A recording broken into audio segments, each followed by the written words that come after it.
সৰ্বপ্ৰথমে মই সকলোকে ঈদৰ শুভেচ্ছা জ্ঞাপন কৰিলোঁ আৰু আজি বতৰ ভালে দিছে সেইকাৰণে আল্লাহৰ শুক্ৰিয়া আদা কৰোঁ। আমি সকলোৱে মিলি ইয়াত ভালভাৱে নমাজ পঢ়িবলৈ পাইছোঁ আৰু আমাৰ ইয়াত কমপক্ষে 25,000 মানুহৰ কথা আছিল, 20,000 মানুহ হৈছে, 25,000 কেপাচিটি আছিল। পবিত্ৰ ঈদৰ দিনাখন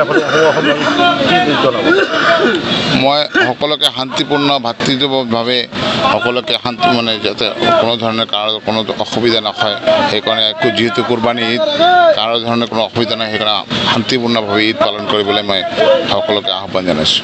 এই ঈদগামলত কোন কোন ঠাইৰ পৰা মানুহ আহিছে?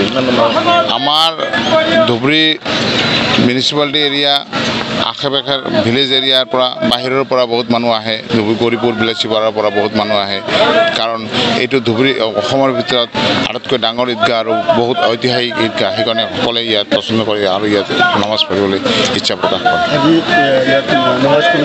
ইয়াত আজি ধুবুৰী ঢাকাইপট্টি জামে মছজিদৰ ইমাম মৌলানা ৰুস্তম আলী সাহেবে ইমামতি কৰে আৰু তাৎপৰ্য ব্যাখ্যা কৰে বালুচৰ জামে মছজিদৰ ইমাম মুফতি তৌফিক আলম সাহেব।